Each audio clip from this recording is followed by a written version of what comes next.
By the end of this video, you'll have a couple of useful tools to choose your frame of mind, your attitude, and consciously make a decision to choose happiness rather than negativity. So let's get into it.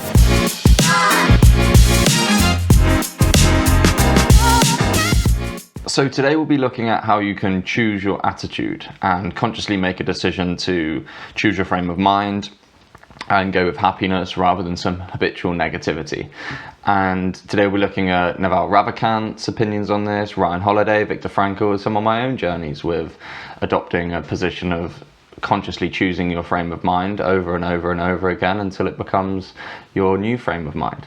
So quick caveat before that, mental health is a serious issue. Clinical depression, clinical anxiety, and a myriad of other mental health disorders will require perhaps medication, definitely intervention from a professional, and some form of talking therapy or therapy which is centered around you and is taken in a professional setting. So that aside, I really feel this channel is all about improving your mental health, and a big part of that is consciously choosing your attitude.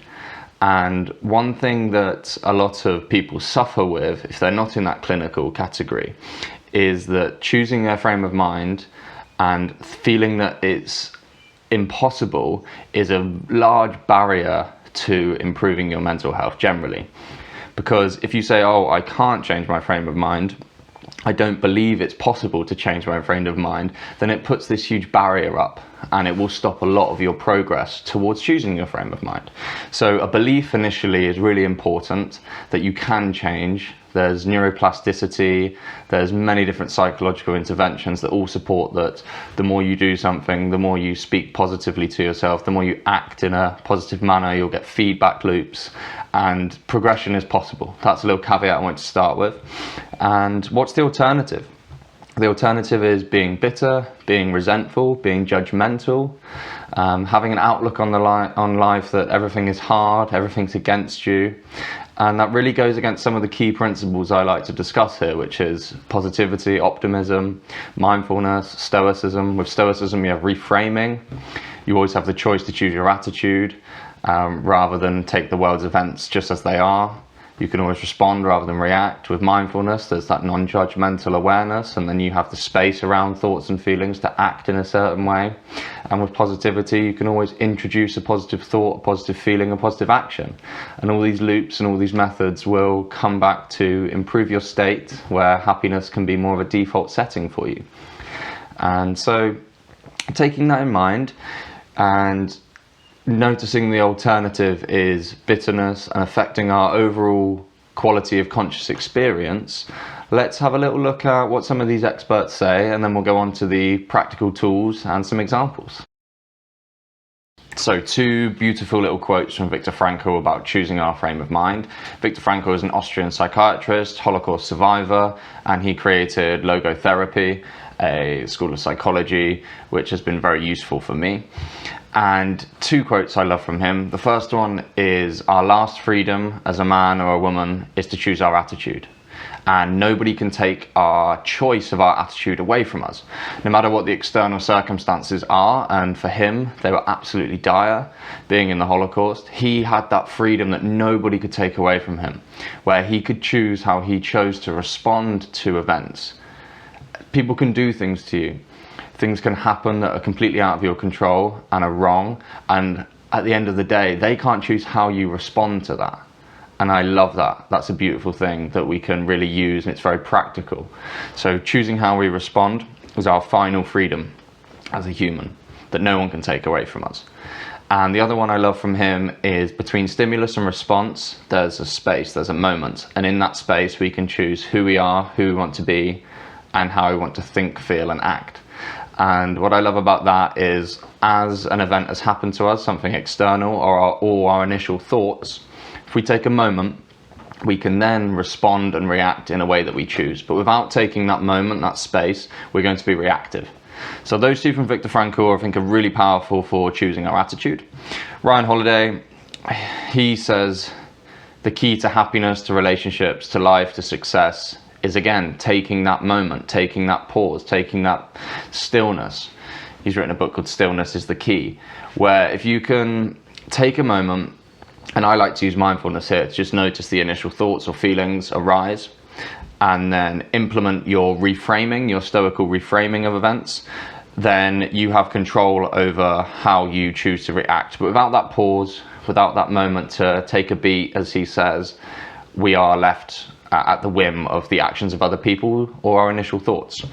So Naval Ravikant, the third example here, wonderful entrepreneur, but I think a philosopher as well. His tweet storm is very famous for its philosophical insights. And a few things I've got here from him is, again, nailing down that fact that it's a choice. And we can hack our behavior by believing it's a choice to choose optimism and happiness rather than reactivity and negativity. And I love what he says. He's speaking to Joe Rogan. He says that two people can have the exact same experiences of life, but one can be bitter, one can be resentful, one can feel that life's against them and life's so hard, and the other person can use that as fuel. They can see the beauty, they can see the small pleasures, the small things, the things that can work for them in their favor. And that optimistic viewpoint of the world, he suggests that we reflect the world back, in a sense. So he says that our feelings reflect the world, and that the world then reflects our feelings. And it's our interpretation of the world and our choice of our attitude that determines the frame of our mind and our experience of the world. So believing it's a conscious decision, and then choosing to love it, be grateful for it, enjoy the small things, will become habitual, and it will just become the way that you go through the world. So looking at it optimistically, realizing you have that beat to take a moment, and realizing it's our last freedom are some key insights. So one thing Naval does say, he says that being happy and choosing happiness is essential and part of what can make us progress and improve in life. But he says that now the tools are up to you. Like, everybody's life is different. Whatever makes you happy is individual. But I'm going to give you a few tips and tools and practical things that I use to increase happiness and choose my attitude. And then we'll wrap it up for today. So how do we choose our frame of mind? How do we practically implement this skill? So first and foremost, it's a choice, and then it's a trained behavior. So to do this, you must practice it, you must embody it, you must make it a priority.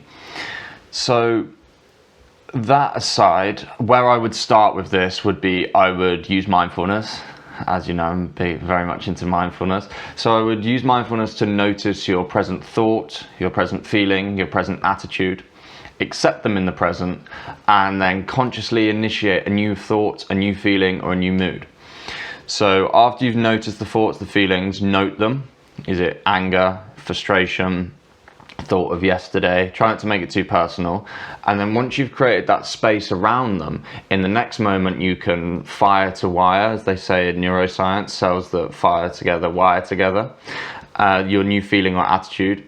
And know that this is a choice and a freedom that we genuinely have.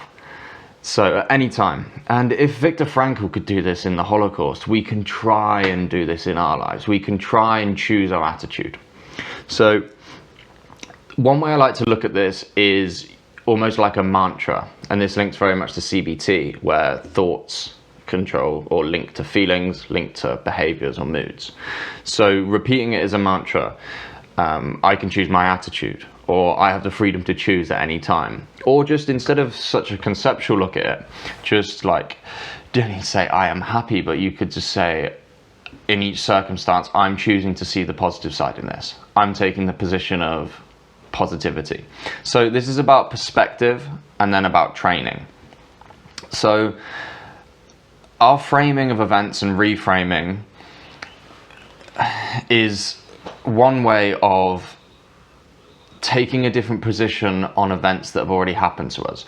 And I love what Sam Harris says, where he says cognition affects emotion.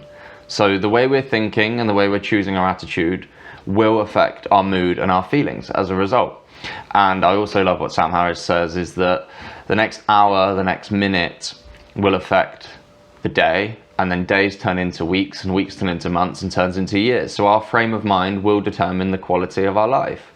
So again, perspective, point of view, and then training. So you need to make this a priority. Naval Ravikant speaks about this continuously in his conversation with Rogan, that it needs to be a choice. Like if you had health goals or work goals or ambitions, or you wanted to improve in a hobby or something, you would put the effort in, you'd make it a priority to put in the work. So if you want to live a more relaxed and peaceful life, choose your attitude and notice that your attitude will shape the way that you then go through your life. So putting the effort into your mental health and your mood is the same thing. If you are going through the world with a poor outlook on life or a negative point of view, your mental health will be affected as a result, because the conversations you have with yourself, the social connections will all be impacted as a result. So if you want to have a more compassionate but strong and disciplined thoughts and feelings and outlook, you need to know it's a choice and then put in the work to do that. Whatever your desired attitude is, you can create it through perspective, wiring those feelings, and then putting the linguistic work in your own mind and your attitude externally to change that. So I hope that this is helpful so far. If you would, it'd be great if you could like and subscribe. It would mean a huge amount to the channel and to me.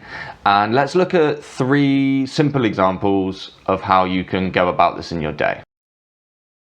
So the first practical way I would go about choosing my attitude and choosing positivity would be realizing a perspective of time. Life is short. I love the quote from Confucius, who says, "Man has 2 lives and the second starts when he realizes he has just one."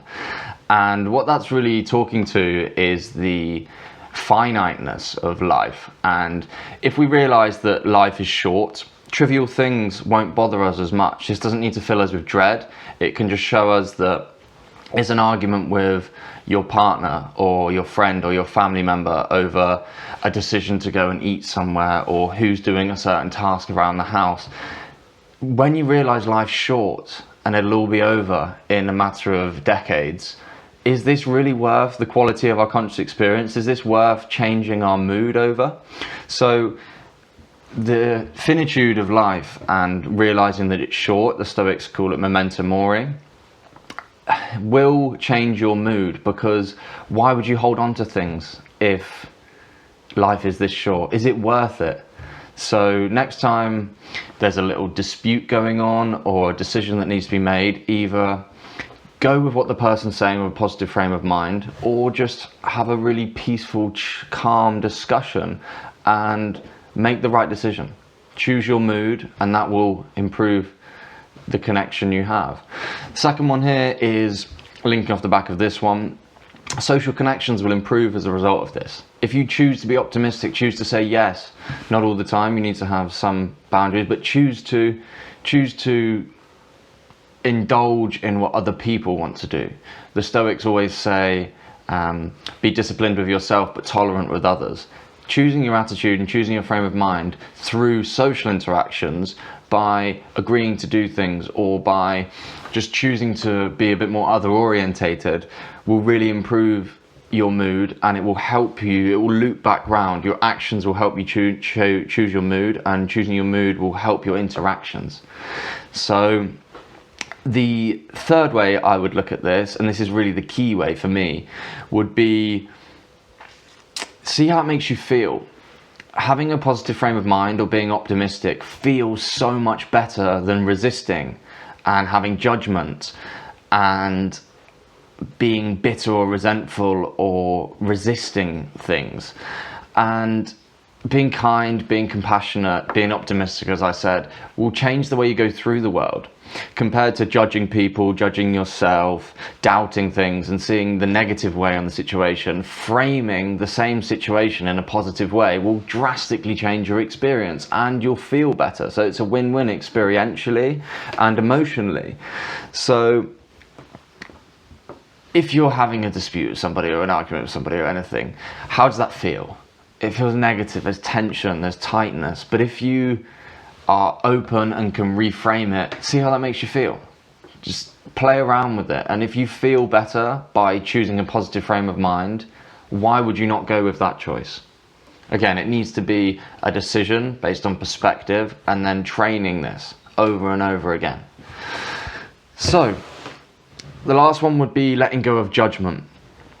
Often our frame of mind can be in the past or in the future, and holding on to either with judgment, anticipating with a negative frame, or holding on to the past with a negative frame of mind, and not knowing that you can choose that is very detrimental. And one way of getting through that is letting go more and more often as you can, letting go of the past, being in the present, and realizing that letting go is part of choosing your attitude.